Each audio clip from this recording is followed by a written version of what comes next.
दोस्तों एक बार फिर से वीटो पावर के लिए यूएनएससी में भारी हंगामा देखने को मिला, लेकिन भारतीय मूल के ऋषि सुनक ने ऐसी मांग रख दी कि पूरे यूएनएससी के सामने कि 25 देश उनके साथ खड़े हो गए और सच्चे भारतीय का वहां पर एक पहचान बताई है ऋषि सुनक ने। आपको बता दें कि वीटो पावर चीन नहीं दे रहा था और कुछ उसके साथ चमचे देश थे जो भारत को वीटो पावर ना दिलाने में चीन का साथ दे रहे थे। ऋषि सुनक ने सबकी बोलती बंद कर दी। दोस्तों आपको याद होगा G20 समिट में किस तरह से कैसे मोदी और ऋषि सुनक की दोस्ती दिखी थी। दोनों लंबी बातचीत करते हुए नजर आए थे और वही बातचीत और वही गॉसिप अब काम आई और ऋषि सुनक ने यूएनएससी के स्थायी सदस्यों के बीच हंगामा खड़ा कर दिया, क्योंकि ब्रिटेन भी एक स्थायी सदस्य है। आपको जानकारी के लिए बता दें कि दोस्तों रशिया भी स्थायी सदस्य है और दोनों देश अब भारत के इतने करीब हैं कि वे किसी से छुपा नहीं है। अमेरिका भी भारत के साथ है और फ्रांस तो हमेशा से ही भारत की मुस्लिम नीति का समर्थन करता है और भारत के पक्ष में रहता है। बचा एक चीन को कैसे ऋषि सुनक ने सबक सिखाया, क्या कुछ किया, अब हम आपको डिटेल में बताते हैं। दरअसल यूएन सिक्योरिटी काउंसिल के परमानेंट और नॉन परमानेंट सीट्स को बढ़ाने और सिक्योरिटी काउंसिल्स को दुनिया के सभी देशों और सभी रीजन्स की इक्विटेबल प्रेजेंटेशन कैसे हो, इसे लेकर यूनाइटेड नेशन जनरल असेंबली में एक मीटिंग हुई और इस एनुअल मीटिंग में यह डिस्कस किया जा रहा था कि इम्पार्शियल, ऑब्जेक्टिवली और ओपन माइंडेड मैनर में यूएन सिक्योरिटी काउंसिल के रिफॉर्म्स किस तरह से किया जाए। आपको याद होगा कि इस साल सितंबर महीने में जो यूएन जनरल काउंसिल का सेशन हुआ था उसमें दुनिया के 1/3 लीडर्स ने यूएन काउंसिल्स में रिफॉर्म्स का मुद्दा उठाया था। 1/3 यानी कि दुनिया के तकरीबन 60 से 65% प्राइम मिनिस्टर्स और प्रेसिडेंट ने यूएन के मंच से यह रिफॉर्म करने की मांग की थी। इस वजह से परमानेंट सदस्य देशों पर रिफॉर्म करने का प्रेशर काफ़ी ज़्यादा बढ़ गया है, जिसके बाद अब रिफॉर्म्स होंगे और भारत को परमानेंट मेंबर बनाया जाएगा या नहीं यह तो खैर समय बताएगा। लेकिन हाल ही में हुई इस मीटिंग के दौरान ब्रिटेन ने भारत का जमकर समर्थन किया। रेफरेंस के लिए आप स्क्रीन पर इकोनॉमिक टाइम्स के आर्टिकल का स्क्रीनशॉट देख सकते हैं, जिसके मुताबिक ब्रिटेन के यूएन में एम्बेसडर ने यूएन जनरल असेंबली की मीटिंग के दौरान भारत को यूएन सिक्योरिटी काउंसिल का परमानेंट मेंबर बनाने की मांग रखी। रिपोर्ट के मुताबिक उन्होंने कहा कि ब्रिटेन खुद ही लंबे समय से यह मांग कर रहा है कि यूएन सिक्योरिटी काउंसिल में रिफॉर्म्स किए जाएं और परमानेंट और नॉन परमानेंट दोनों की सीट्स बढ़ाई जाएं।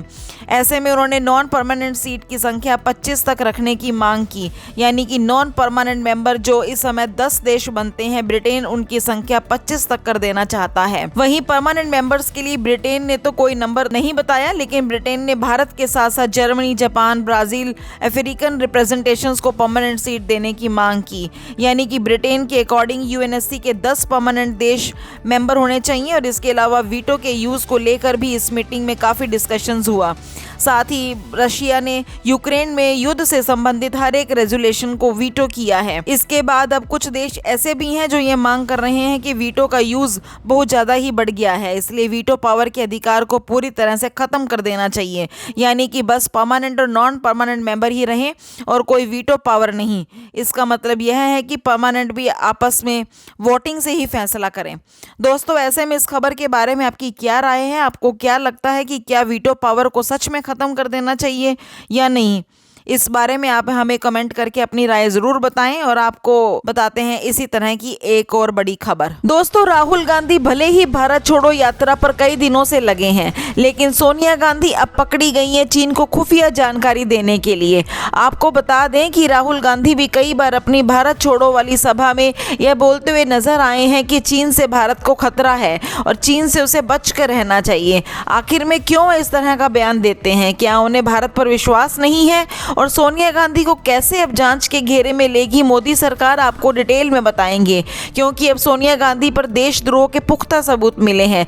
आपको बता दें कि चीन को खुफिया जानकारी सोनिया गांधी किसके माध्यम से दे रही थी वह आपको वीडियो में पता चलेगा और अब सोनिया को जेल जाना होगा। लेकिन उससे पहले आप कमेंट करके बताइए कि क्या सोनिया गांधी को इस तरह से कुछ भी जानकारी लीक करना कितना सही है और वे दुश्मन देश को, जिस देश की आर्मी को भी भारतीय आर्मी ने छदेड़ा है। अब आपको डिटेल में बताते हैं कि सोनिया गांधी कैसे अब मुसीबत में पड़ गई हैं और उनके खिलाफ अब जांच तेज हो गई है। दोस्तों, एक बड़ा खुलासा गृह मंत्री अमित शाह ने किया है। राजनाथ सिंह ने तो वह बातें बताई जो दबांग में हुई थी। आपको बता दें कि हाल ही में दबांग में चीन और भारत के बीच में झड़प हुई थी। उसी बात के बारे में राजनाथ सिंह ने बात की थी, लेकिन गृह मंत्री अमित शाह ने वह बातें बताई जो होम मिनिस्ट्री के अंतर्गत आते हैं और जो खुफिया सूचना पर आधारित हैं। उन्होंने यह इंडिकेशन दिया कि दबांग का जो मामला कांग्रेस उठा रही है उसमें सोनिया और राहुल दोनों फंसने वाले हैं, क्योंकि यह मामला राजीव गांधी फाउंडेशन से जुड़ा हुआ है। राजीव गांधी फाउंडेशन जिसमें सोनिया गांधी, राहुल गांधी दोनों का मालकीना हक है। गांधी परिवार के पैसों से जो वो राज करते हैं, उस फाउंडेशन से चीन के साथ क्या संबंध रहा है, उस मुद्दे को उठाया गया।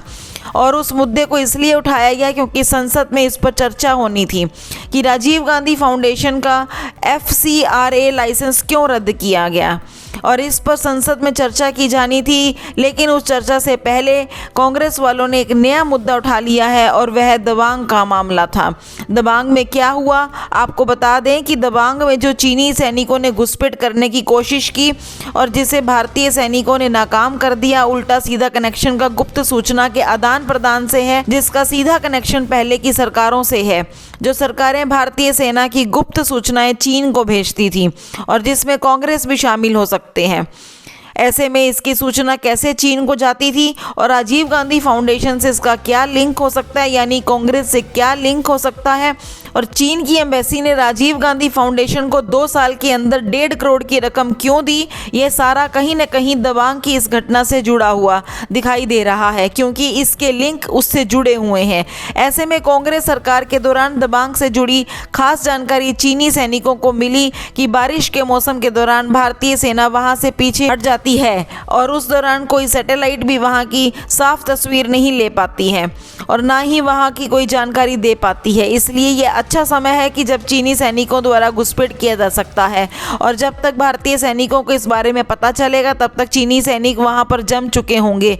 लेकिन मामला पलट गया, क्योंकि चीनी सैनिकों को यह तो पता था कि उस समय सैटेलाइट ठीक से काम नहीं करती, लेकिन उन्हें यह नहीं पता था कि अब टेक्नोलॉजी काफ़ी एडवांस हो चुकी है और अब बॉर्डर पर भारतीय सेनाओं को ऐसे कई उपकरण दे दिए गए हैं जिस वजह से आसानी से वे किसी भी एक्टिविटी पर नज़र रख सकते हैं। लेकिन यह जो पुरानी जानकारी कांग्रेस द्वारा चीनी सैनिकों को दी गई थी, इसे लेकर अब PM मोदी की सरकार कांग्रेस पर एक बड़ा कदम उठाने वाली है। दोस्तों, ऐसे में इस खबर के बारे में आपकी क्या राय है, हमें कमेंट करके ज़रूर बताएं। और अब आपको बताते हैं इसी तरह की एक और बड़ी खबर। दोस्तों, सबसे पहले ये 5 सेकंड का क्लिप देखिए कि इसमें कैसे PM मोदी ढोल बजा रहे हैं।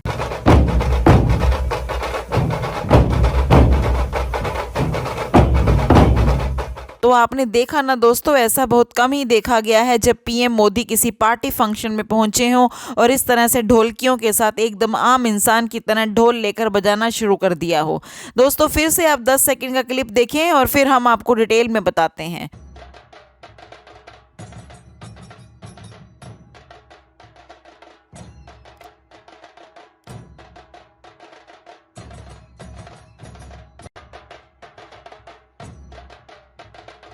तो आपने देखा ना दोस्तों कि ये कोई पहला मौका नहीं है जब PM मोदी पब्लिक के बीच घुसकर इस तरह से काम करते हुए नजर आए हों, बल्कि ना जाने कितनी बार PM मोदी कभी मेले में तो कभी लेबर्स यानी कि काम करने वाले लोगों के साथ मिलजुल कर बात करना, खाना खाना, उनके साथ समय बिताना उनके नेचर में ही बसा हुआ है, ये सब काम करना। और इस बार तो PM मोदी ने हद ही पार कर दी और यह उन विपक्षी पार्टियों पर तमाचा है जो अपने शासनकाल में आम लोगों के साथ मिलकर ना रहकर अपने AC रूम में रहते थे और आम आदमी को एक आम आदमी की तरह ट्रीट नहीं करते थे। ऐसे लोगों के लिए तमाचा है। दोस्तों, आपको PM मोदी का ये रूप कैसा लगा, इस तरह से आम लोगों से मिलना, ढोलकियों के साथ मिलकर ढोल बजाना, यह आपको PM मोदी का बिहेवियर किस तरह का लगता है, यह आप कमेंट करके ज़रूर बताइएगा। लेकिन इसी दौरान सुरक्षा कर्मियों के हाथ पैर फूल गए, क्योंकि न जाने PM मोदी पर कब क्या हो जाए, कब कोई कुछ कर दे। इसलिए इस दौरान सुरक्षा कर्मियों के तो हाथ पांव फूले ही थे, लेकिन हाई सिक्योरिटी पहले से ही अलर्ट पर थी। दोस्तों, अब आप फिर से इस क्लिप को देखिए।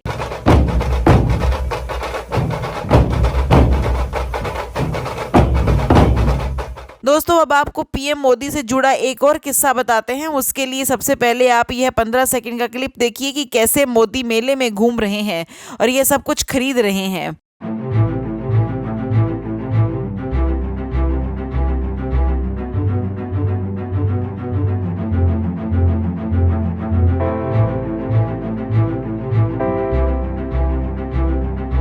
तो दोस्तों देखा ना आपने क्लिप।